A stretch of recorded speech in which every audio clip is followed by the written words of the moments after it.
All right, Big Bang. Today is Thursday. It is October 16th. Welcome to the Dog Walk presented by Barstool Sports. I'm here in studio. I'm with Nick Carter. Nick, welcome to the show, man. Thank you for doing this. What's up, man? Thanks for having me. Nick, first concert I ever went to, Backstreet Boys. See, I don't know if I believe it. I swear on anything. I had two older sisters, Yeah? and I went with them. Wow. But so how old were you at the time? So, for some reason, my memory is serving second grade. Yeah. And I'm 35, and so that would put me like at late 90s somewhere, obviously.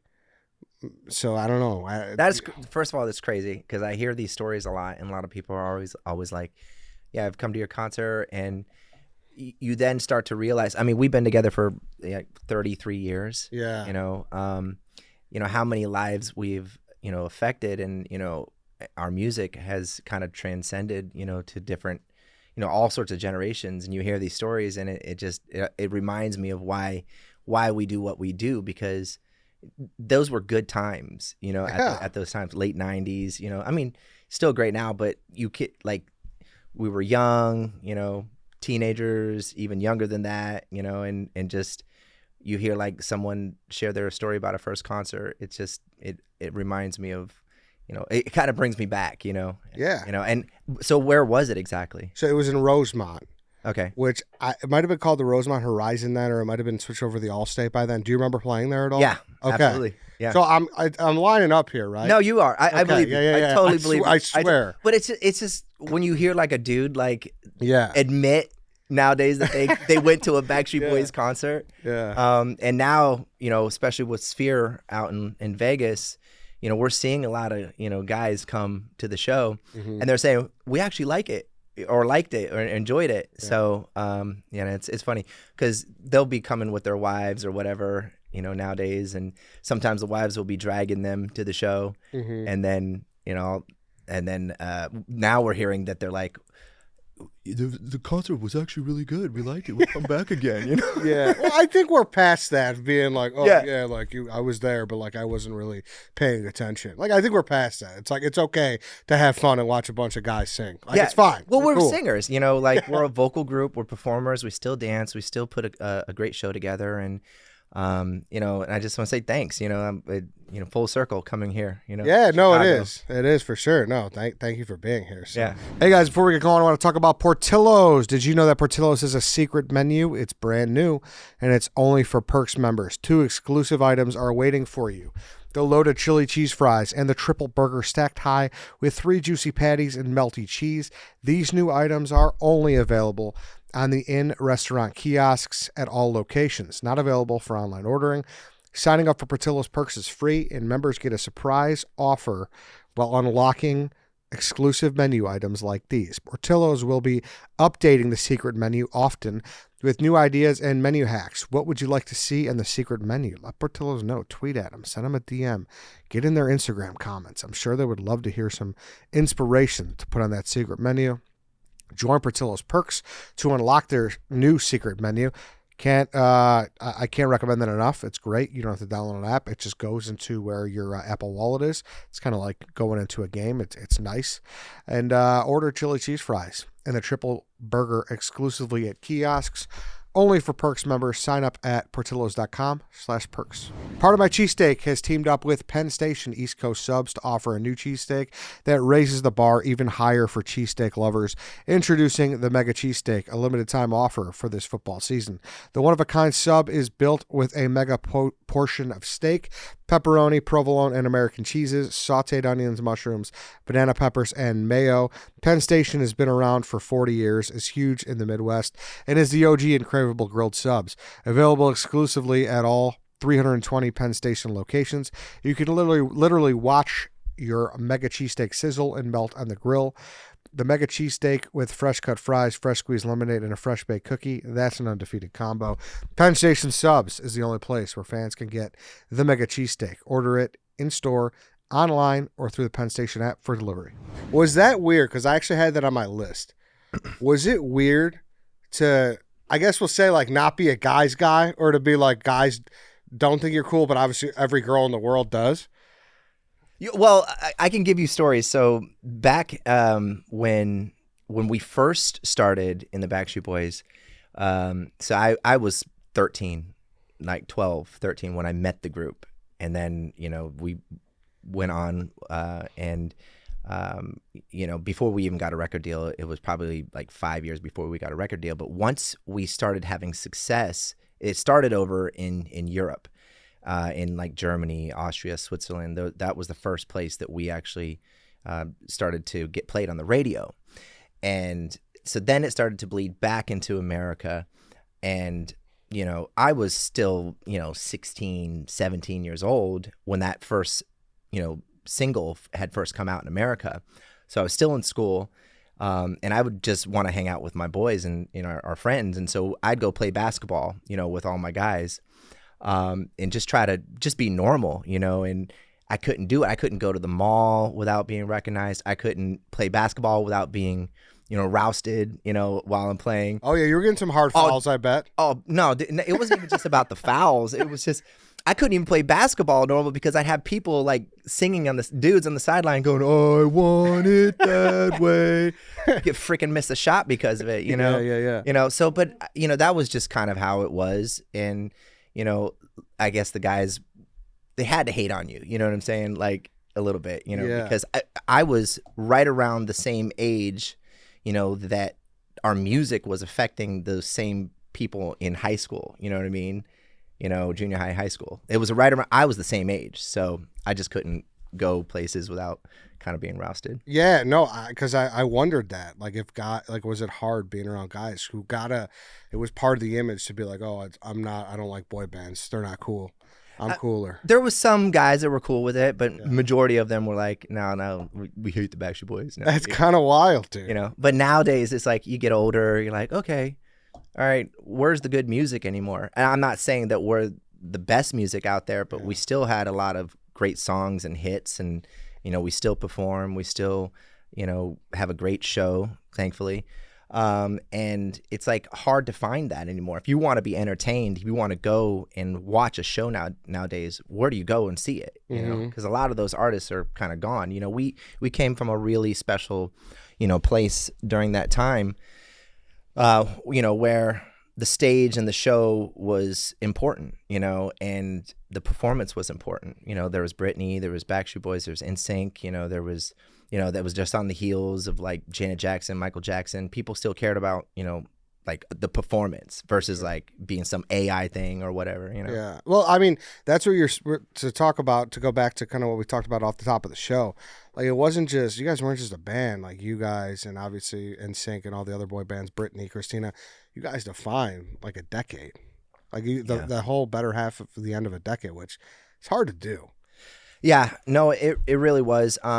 But I think that's why they're coming back now, and that's why people want to, to see our shows, because it's a feel good time. It's like I was just saying, and when people say we've defined a decade, it's still unbelievable to me, and to us, because we don't see it that way.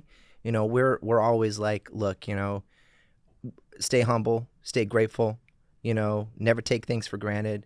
And appreciate your fans, appreciate, the hard work, and just all those things. There was like, before we even got this Sphere, I've been living in Las Vegas, since 2017. And, both my daughters were born there. My son, and my wife, we all moved from LA there in 2017 because we had a residency at Planet Hollywood. And that's what got us out there in the first place. And then some time had gone by, and that had stopped, and we went on some tours and everything, and all of a sudden, the Raider Stadium gets built there. Then all of a sudden, Sphere gets built there.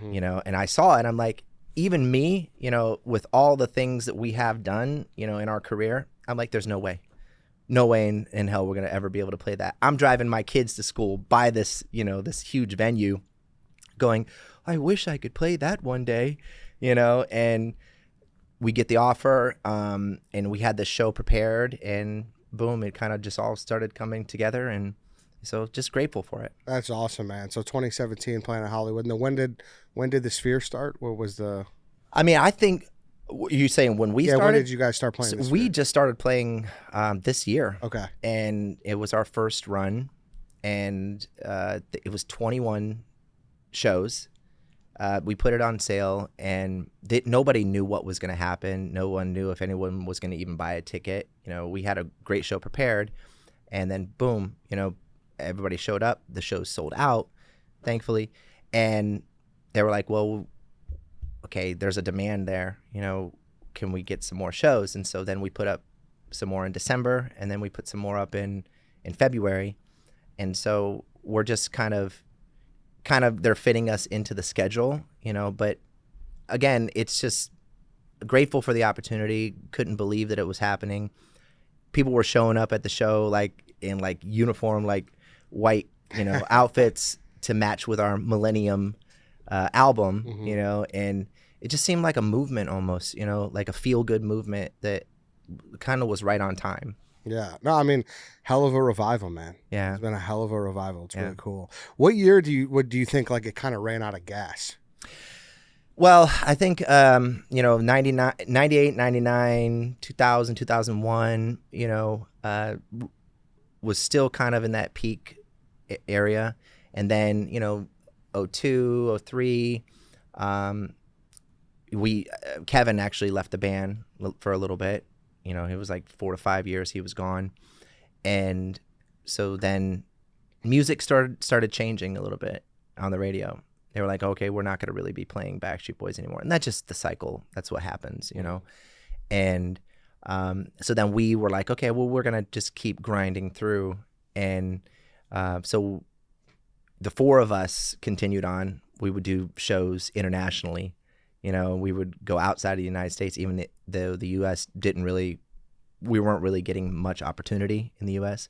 So to answer the question, it was from 02 to, probably 03 to 2016. Yeah, so it was that. I mean, we were sort of flying under the radar. Mm-hmm. You know what I mean? Our core fans knew that we were touring. And sometimes, every now and then, we'd get a song played on the radio. But for the most part, music had changed and kind of phased us out a little bit. But we just kept going and kept touring around the world and just staying fresh. And then Kevin came back to the band. And then I think in 2017, 16, that's when we had sort of a revival with that new record. That's the cool thing about music is everything kind of comes back at some point. Yeah, it's cyclical. Part. Yeah. For sure. Yeah. And I watched the doc on Netflix. Mm-hmm. I don't know if you guys were particularly a fan of it or not, but I was captivated by it because I didn't realize how much of a machine it was to send you guys to Europe and kind of go through that process and everything. When was the first moment that you kind of realized oh shit, this isn't just a little project that we're trying to see what works. We got something here. Yeah. I mean, a lot of people don't realize that when we first formed as a group in 93, it took us probably 5 years before we even got a record deal. So that we were doing a lot of just shows. We were being funded by Transcontinental Records, and we were going all across America. We would do high schools, and we would do just whatever we could do. We would do it. And at that time, music wasn't ready necessarily for a band like us. The New Kids actually was the last thing that had happened, and so there was a little bit of a transition, away from that type of stuff, And then there was a lot of the R&B groups that were out at the time. There was Shy, Jodeci, Boyz II Men. Mm-hmm. There was a lot of hip hop on the radio, and Snoop was out. Pac was out. Biggie. There was a lot of things were happening, but we were still grinding, even though we didn't have a record deal. We knew we could sing. We knew that we could entertain and we could perform. We knew we had something, but we had to wait until we got that opportunity. Yeah. So it took about 5 years before we got that record deal. Then we went over to Europe and then started recording with Max Martin and these Swedish producers that kind of really created, and so the sound of the Backstreet Boys in a lot of ways. But to answer the question, when did we realize? You really base it off of, when are you being played on the radio? you know, at the time, you getting a gold record or not. You know what I'm saying? Like those are like spins and record sales and those things really didn't happen till like 97, you know, 97. But really they were happening over in Europe. Okay, yeah. So then everything comes over to America. And how big of a deal to you guys was the TRL #1? Was that like low key? You guys like, we always want to be #1? Well, I mean, we were like, they were pioneering that whole thing. All those things were happening at the same time, you know, that we were starting to have success. So they were creating these shows at the exact same time, you know, so it was like a partnership in a sense, you know? Mm-hmm. And so when we started getting like the #1 or like top 5 or whatever that was on TRL, it was a, you know, it was the benchmark, you know, of really what the public wanted, you know, that was the only way that you could tell, you know, what was being successful at the time, what was being consumed, what people really wanted to hear. And it was voting, you know, it was all about voting and in real time, live, you know, and so that was a really special time because I don't even know if that would ever happen again. You know, there was talks about them trying to bring back TRL because it was so awesome. But, you know, people are kind of like fragmented in what they're watching now. You know, you had to sit down and watch MTV at the time. Oh, you ran home from school to see it. Yeah. It was like TRL, PTI, you know, Around the Horn, like all that stuff. That was the process. Yeah. When I was PTI, I freaking love Around the Horn. Oh, it's the best, dude. Yeah. It's back in the day. That was like a great trio. And was there ever some legitimate beef with other people about who's going to be #1? I mean, listen, the competition, I think, just happens naturally. Yeah. You know, and that's just the way it is. And, you know, we pushed each other, you know, to be better. And sometimes the managers would kind of feed into it a little bit. Yeah. But, you know, just like sports, you know, this is, you know, competition's good. Yeah. You know, to be able to help that other person, you know, we help each other. So I say it like looking back now, because I'm friends with all those guys now, you know, all the NSYNC dudes, you know, all the 98 Degrees dudes, all the O-Town guys, all of those dudes, like we're all friends. I mean, we chat all the time, you know, I mean, how can you not be? Because you guys shared an era with them. Yeah, right? We did. We shared an era. Yeah. We were the only ones that went through those things at that time together. And we're the only ones that could relate, you know, so it's cool. But there was no thing where, like, you're at TRL and there's different locker rooms and you guys are like, who's going to be #1? And you guys... No, it never got... Because our paths never really crossed that much because everyone was so busy at that time. So it was, you know, there really wasn't, like... maybe through the press a little bit, maybe through, you know, every now and then we walk by each other, you know, at the MTV Music Awards and be like, you know, what's up? Yeah. You know, just stuff like that, you know? But not really crazy. And it's so weird when it's probably, there's no legitimate beef between you guys. It's just everyone wants there to be. Yeah, I mean, look, you probably got the fans more so on each side. You know, you pick and choose. It's like Pepsi, Coke, you know? Yeah. Like, which one do you like, you know? Yeah. Well, I can't be drinking Pepsi, you know what I mean? Because I drink Coke, you know? For sure. So it's kind of that thing. Man, I kind of miss the days where everyone just argue about Backstreet versus NSYNC. That's the shit we argue about now, right? That was great. Great. Now I say if we just launched the Backstreet NSYNC tour, then, you know, there's nothing they could say about it. Yeah, exactly. Yeah, for sure. That's funny, man. What is if you could go back? So let's talk about. We do these snake drafts here. Like, we'll do anything. We'll draft, like, the best football players of the 90s, the best cereals, whatever. If you had to draft 4 people from other boy bands, other bands, whatever, you can't pick your guys. You're starting a fresh band. Who you taking? Okay. I love this, first of all. If anything you could do to compare to sports, I'm in. All right. I love it. I actually had this idea a long time ago of actually doing a TV show where basically it was a competition, but it was more sports kind of based. Mm-hmm. And you would you'd have to go through like an obstacle course, and you'd have to actually be trained in the world, and then you'd create like this league of boy bands, essentially, because I love, you know, football and sports so much. And then somewhere down the line, if you wanted to trade for another person, you know, you'd have a manager of the team, you'd have an owner of the team, and it's like, okay, well, I want Justin Timberlake, you know what I mean? Yeah. Okay, for how much, you know? Yeah, exactly. It's gonna cost you. What is it going to cost you? Yeah. Okay, well, I'll take, you know, the 2 of the O-Town dudes or whatever. Exactly. So, Yeah. all right, now, but to answer that question, And you can't take your guys. You love your guys. so but they're- create a, they're frozen.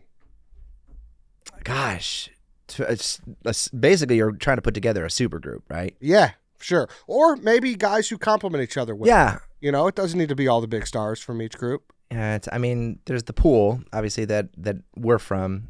So, I'll probably take Eric Estrada from O-Town. Okay. We're boys, we're friends, so we're good. Gosh, from NSYNC, if I choose the wrong person, they're gonna be mad at me. I mean, no disrespect to Justin, but I'd be worried he'd want to go solo. Valid reason. No. Joey. I'd probably take Joey. Okay. Yeah. So you have Joey.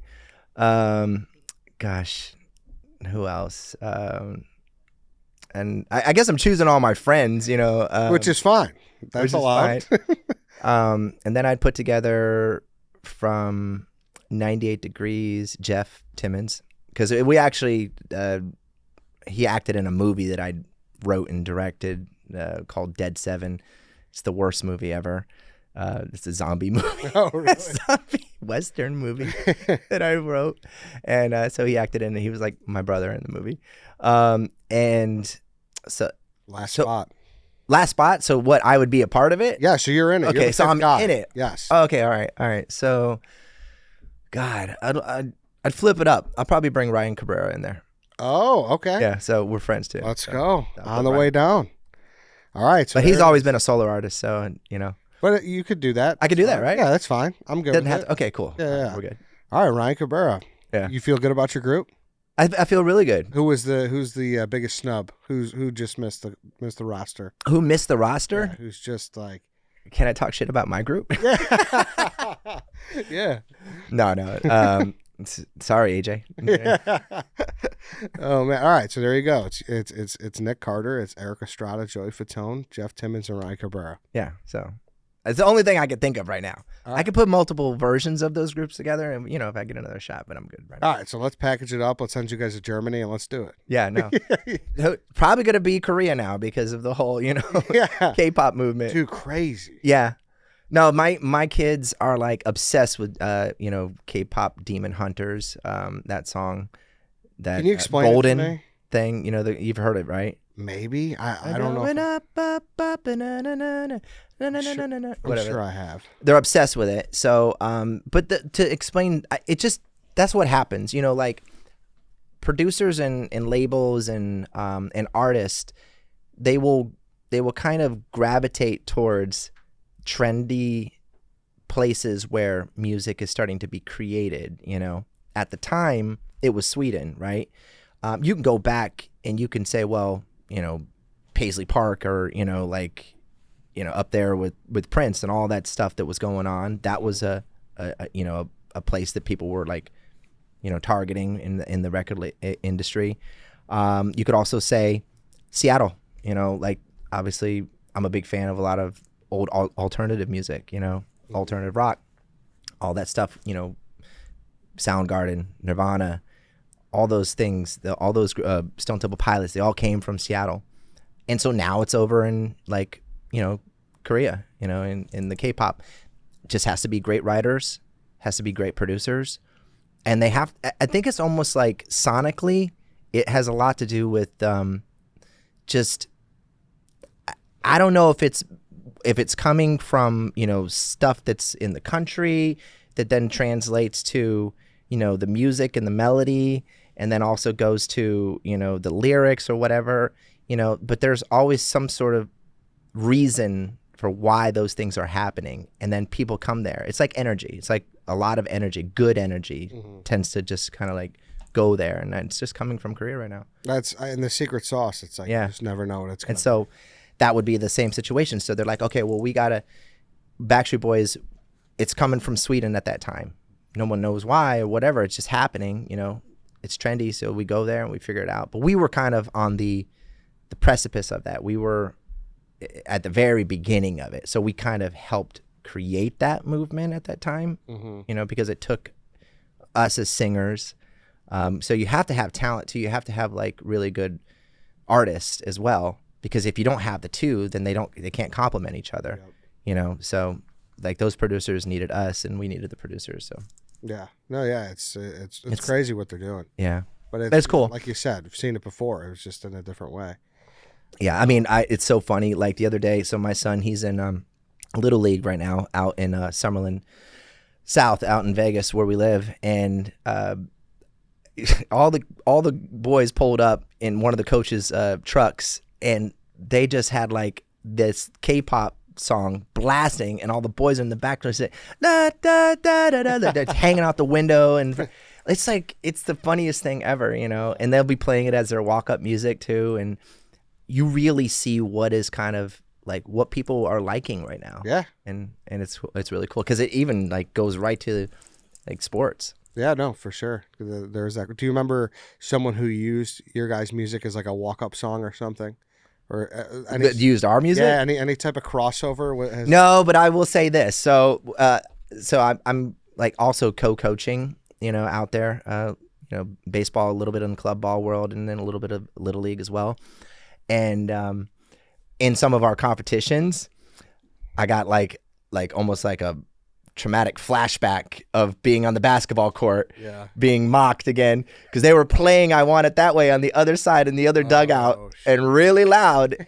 And I know why they were playing it, because they thought that it would affect me, as a coach. And I'm like, that doesn't matter. Nowadays I'm older. I'm like, okay, that's a really great song. Thanks for playing that. Now I'm gonna go win this game. You guys know I'm not playing, right? I'm just coaching. Yeah, exactly. So that's probably like a little jab from one of the parents on the other side. That's actually very funny, though. Yeah, that's great. Lance, do you have that graphic? Yes, I do. So I was telling you we do these drafts too. So we did a draft on 90s artists / boy bands or bands. So I think the rule was, is there something on top too, Lance, where you could get one boy band, one I'll look it up right here real quick. So you get one boy band, one female artist, one rapper, one country star, I believe it was. Whose list do you like the most here? Okay, so we got Carl, Chief, Eddie, Dante, WSD. All right, so Backstreet Boys. I was going to look at yours first, right? Yeah.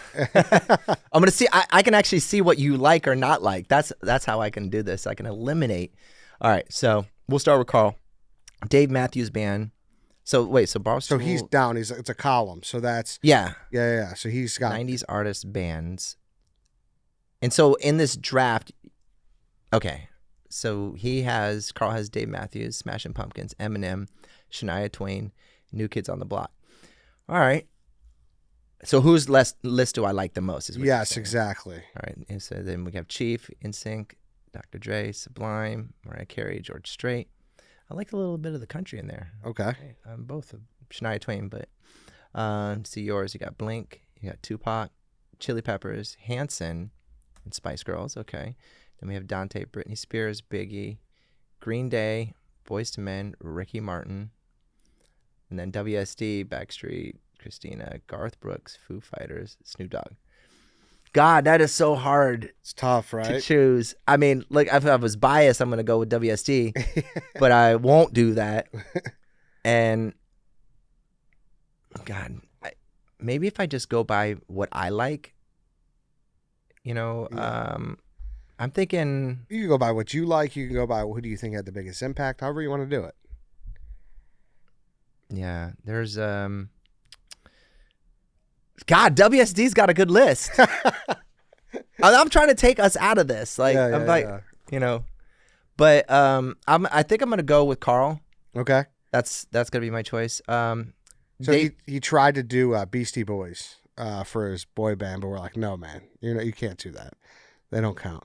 Okay, that was right. But so we made him take New Kids. That's you made him take. Yeah, New Kids? we're like, you got to take. We vetoed the pick. in real time. We're like, right? Because that's not in the spirit of a boy band. Like that was there were categories. Kind of. I mean, yeah, you're right. Yeah. So we're like, But I'd say they're hip hop. I mean, they're classic hip hop, right? for sure. So you can't even really categorize that. Yeah, it's no disrespect to them, but it's just not. Yeah. It's not a true. Well, listen. I mean, we love the New Kids on the Block. We did a tour with them. It was a Backstreet Boys New Kids on the Block tour, and I think that really kind of also at that time that we had not done anything because we did it just as the four of us without Kevin. Mm-hmm. That was one of those like we had to figure out something to kind of do that was creative, that could also reinvigorate like the fan base, you know, because we knew the fan base was there, and that tour I think really did that at the time. Yeah, great friends with all those guys. I mean, they're incredible. Was Mark on it? No. But Shania Twain, the reason we did something with her as well. Yeah. So we did I think it was a Christmas special where we performed From This Moment with her, which was a really memorable thing. You can go back and watch that. That's fun. Eminem, obviously, I say arguably the greatest rapper of all time. Yeah. You know, I like how he talks shit about us, you know. Actually, he didn't really talk shit about us, which was, I was like, thankfully, you know, he would always talk about Chris Kirkpatrick and, you know. You could get to you know, so I was like, cool, thank God I skid by that, please, thank you. Did he ever? Because I love Eminem. What? Did he ever have a lyric about you guys? No, not that I know of. Yeah. I mean, he probably hated on the boy bands, but, you know, everybody hated on the boy bands. Yeah, so exactly. I'm good with that. Get in line, dude. If you ain't hated, you ain't loved, right? So I guess that's kind of how it works.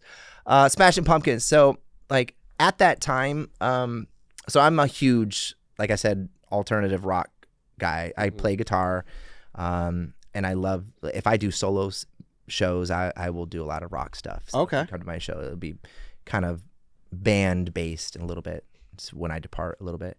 And Smashing Pumpkins was one of my favorite bands as a writer, as a, you know, an artist. Billy Corgan, and he's from Chicago. Yep, right? Chicago guy.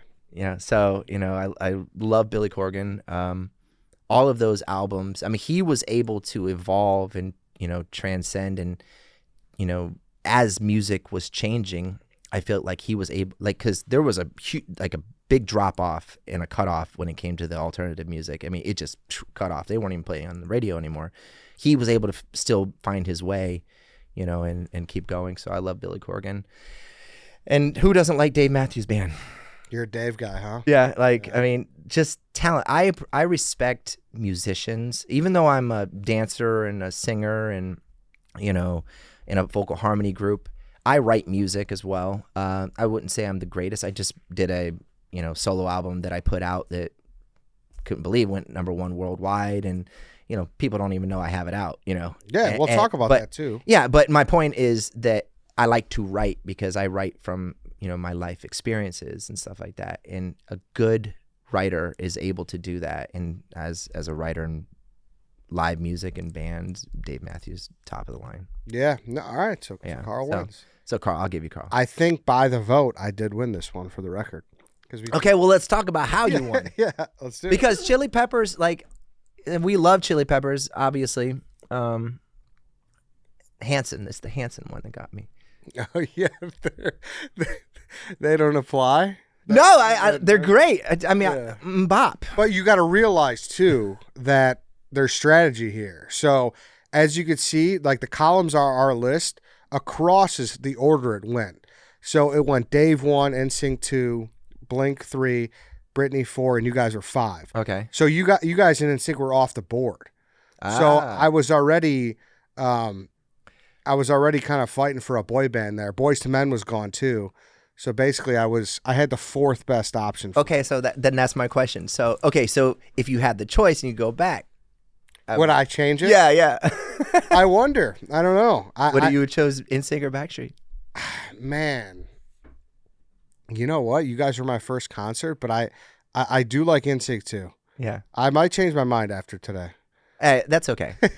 Now here, because sometimes it's like the out of sight, out of mind thing. It's like the first thing that comes to your mind when you're, you know, well, if you haven't seen them in a while, you know, then you forgot about them. Then you know, okay, well, we're obviously doing stuff right now, so they'd be like the first choice or whatever.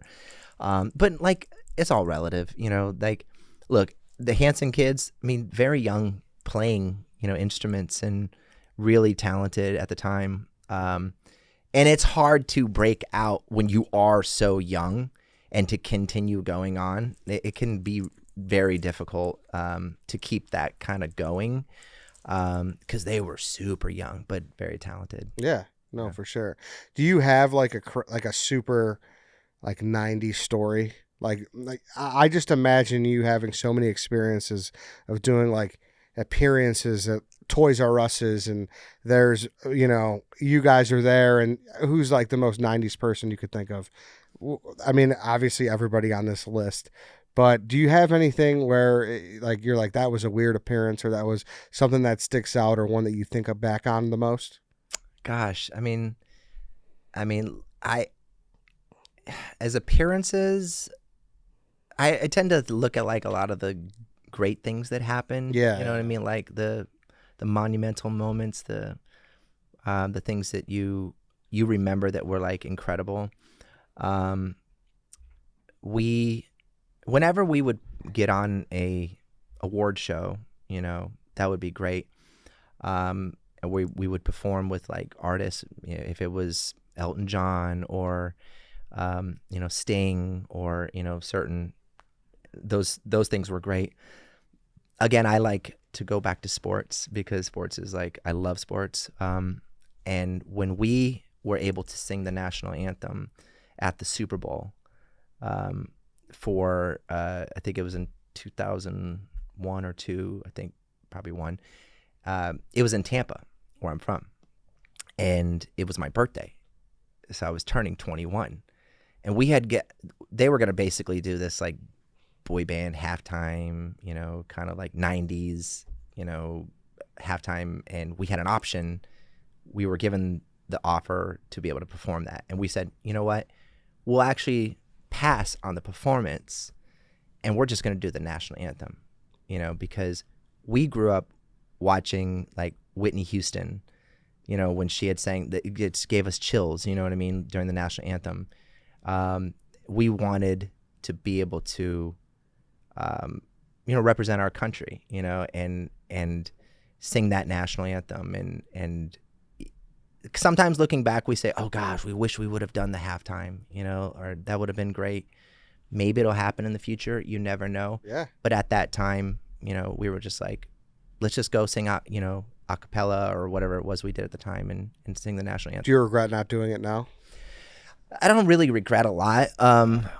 Looking back, it would have been cool to say that we had done it. But I think, again, singing the national anthem was more important.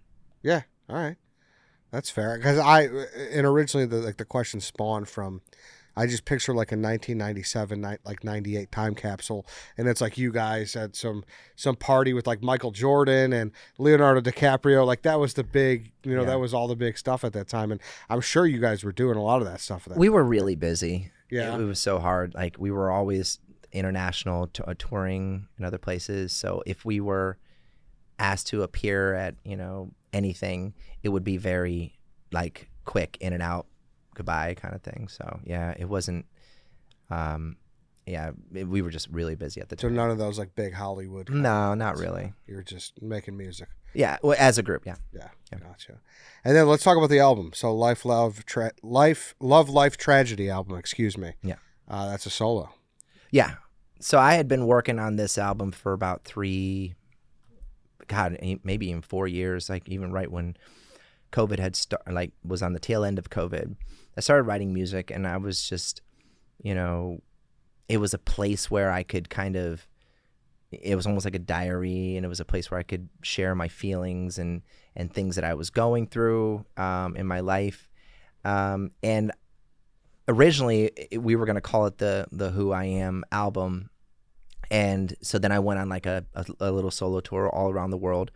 I think it was over 100 shows worldwide that I had done, but it was really under the radar. And I would keep going into the studio and writing songs. And as the years went by, I just couldn't, like, in regards to like putting a collection together of music, sometimes we as artists can get in our heads and think, okay, well, this doesn't what sense does this make? You know what I mean? Like it has to sound like this, a certain genre, or it has to be a certain way or whatever. Because the songs I had written were very eclectic. It was like some were country songs, some were, a little bit more urban, some were rock, some were had like a little 80s feel to it, because I'm influenced by all sorts of music. I love as we could tell when we went through the list. Yeah, I love it all, and I think that's what the beauty of music is. There's no boundaries. There's like you can love whatever you want, and like whatever you want. But then if you love music and you want to write music, and you feel like you have something to say, anyways, I had this collection of all this stuff, and then I got to the point where I'm like, okay, I think I'm gonna change the title of the album to Love, Life, Tragedy, because that, I'm 45 years old, I have 3 children, a wife, and we as people, all of us in this world, the older that we get, we all experience love and life and a lot of tragedy. We all like it. That's what we share together, as people on this planet. And then I started listening to all the songs. I'm like, well, this is kind of what it's saying. Like, even though they might sound a little different, they all, there's pieces of that. And so that's when I changed it, and then I put the album out, and I was like, all right, maybe this will do something, maybe it won't. I don't even care if it does. I'm just gonna put out and see what happens. And then I started getting phone calls, like, oh my God, your album went #1 worldwide. I'm like, what? Like, that wasn't the intention at all. It was just me to just, as a writer, kind of made it for you. I made it for me, yeah. And it was great. So it's a great album. I believe it is. And also I also like indie kind of stuff, underground. So that's why I'm, in town in Chicago and, performing, for 1,000, seat theaters, because I don't care. We have these big shows with Sphere, which are incredible. We could do with Backstreet Boys, but I still am an entertainer, and I love music, and I love, our fans. And so this gives me an opportunity to be almost like very intimate, Yeah, that's cool. And a little closer to them. So yeah, that's wildly different experiences. Yeah, and that also keeps me in check too. It helps me stay grounded and stay grateful for what, we have, because it could all go away in a second. And I realize that, I don't, to have a 33 plus year career with the Backstreet Boys is kind of unheard of, you know what I mean, from a boy band's perspective and what we're doing. So I'm just grateful for it. And, when I go and do my solo shows, or I release a solo album or whatever, and it, it keeps me humble, and I like that. That's awesome. And it's on all platforms, Yeah. obviously. You can find it Spotify, Apple, whatever. And also too, a lot of those songs, I'll get, people who will, whatever, DM me or, talk to me in person, be like, hey, I heard that song, I can relate to that song, I'm of what I'm going through, because at the end of the day, we're human, and again, life is life, you know what I mean? And it's not perfect. Yeah. No, absolutely. You're right. And before we wrap up here, what's your, you got any big sports takes you want to get off here? Thank you. That's the reason I'm here. No, yeah. So I love it. You're probably like, man. No, I mean, we got to do a whole segment on this, because people don't realize I know my stuff when it comes to sports. I love it. At least I think I do. Yeah. My big take is, obviously the elephant in the room is this right here. Yeah. People don't necessarily like, especially coming to Chicago. I mean, I guess I would like to talk a little bit about, Caleb Williams. Okay. What do you think? You in or you out? I'm in. I think Okay. I think that there's, God, I think if he could just get it together and they get some more reps and they get more rhythm, I think that he's going to be a really great quarterback. From what I have seen, is there obviously the little bits of inconsistency, but again, that's just timing, For sure. in my opinion. And he's kind of got the Backstreet thing too, where everyone likes to hate on him. People like, No, you got to love haters. Yeah. You got to have your haters. Mhm. And that also leads me to Baker, the story really, there's a couple storylines that I'm loving in the NFL right now. One is Baker. The other one is Jackson Dart and Scatabo. Yeah, holy cow. Like those are my probably two favorite stories in the entire NFL right now. God, Scatabo, he's giving me like some Mike Allstott, Okay. like just vibes. Yeah. Everyone's like Peyton Hillis. I'm like, don't wish that evil on that man, Ricky Bobby. Don't do it. You know? Yeah. Seriously, like you can't. You know, I love, you know, Jackson Dart. It's funny. I started him in fantasy a couple weeks back. You know, I was like, ooh, I saw it. He was so low on DK. Yeah. You know, I was like, why aren't you get these guys starting this guy? You know, so, but going to Baker, I texted him the other day, and I was like, I'll every now and then I'll just send him like some memes or whatever. I think the last one I sent him was like Cobra Kai, you know, no mercy or something like that. And he's like, I like that, you know, whatever. Because the story in Tampa, and I think we were talking about this earlier, is everyone goes back to the Tom Brady stuff, you know. Yeah. Tom Brady was brought in, I think, to help change the culture, you know, in the locker room. And also, we happened to have gotten a Super Bowl. I wasn't necessarily a fan of that Super Bowl because I like underdog stories. I like grinding stories. I like people being able to used to say, well, you earned this. This person was here for like, you know, 2-3 years or whatever, and they were grinding. Someone gave up on Baker, you know what I mean? You know, he came in, you get a 1-year contract or whatever that is. You know, I love those stories because I think that that's exactly what Tampa is.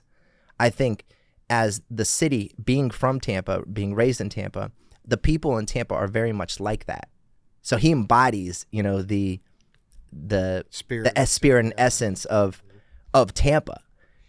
He was the perfect person. And I'm friends with Jason Light, you know, and when we talk, I think as the draft was coming up, and you know, the trade deadline had come up, I try so hard not to like text any of these dudes because I'm like, dude, they're probably like, just simmer down, you know, relax. Backstreet Boy, relax, you know, I got this. Like, why aren't you going and getting, you know, what's the D lineman up in Cincinnati? Everyone, Hendrickson? Yeah, Trey Hendrickson. They were trying, like, why aren't you getting him? He's like, no, we got it. Like, Hassan Reddick. That's great. And I was like, yes, okay, I get it now. Like, Hassan had just had a year off, and he came in with a, you know, chip on his shoulder. What they have been creating down there, it's been happening ever since Tom Brady had left, you know, and Tom Brady left a very good, you know, culture for sure to be able to follow through with. So I was happy with that. Yeah, credit to Jason Light. I was definitely someone. I was a doubter at one point. I was definitely a doubter, but I mean, like Buka this year, like he's built a good team, man. Yeah. And Baker's just an incredible story. He was left for dead. He was done. Yeah, he was. He was done, dude. You know, I do get concerned. I mean, I think he's now mentally in a place, from what I could see, where he can handle the pressure. Mm-hmm. You know, and I think you know what it was? It was in the last game with the Seahawks, and they were. I think they had like a minute or so left before, and I saw him on the line. You can go back and you see it. He quiets everybody down. He's like, just calm down. You know what I mean? And I saw that happen. I was like, oh man, that looks different. That looks like a different Baker Mayfield, you know, where he could actually just like he knew he was going to throw the touchdown. Yeah, he could pause and he paused it. Yeah. And I saw that happening. I was happy about that because we as Bucs fans, I get all my my friends and stuff who text me from Tampa.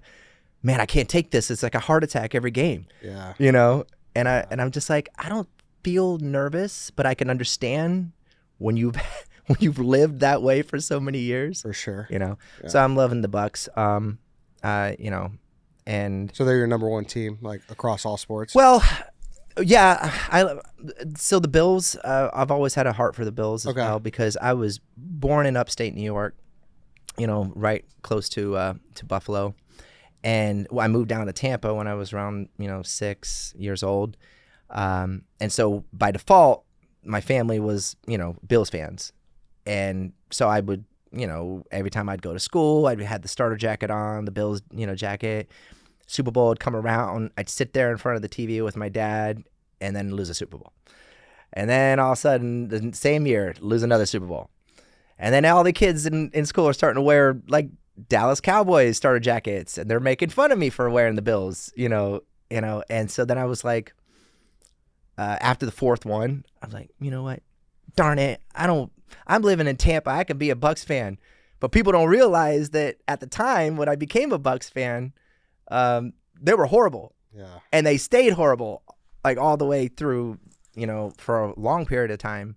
And then I have a little history when it comes to the Bucks, because before I met the Backstreet Boys, I was in a dance troupe that was called Carl and DeMarco, and so I was like the lead singer of this group. And I had like backup dancers and girls who were part of the cheerleading team, and we would go perform at the halftime at Houlihan Stadium. So I could remember when I was maybe 9 years old, you know, going and doing that, because my dance teacher was she also choreographed all the swashbucklers as well.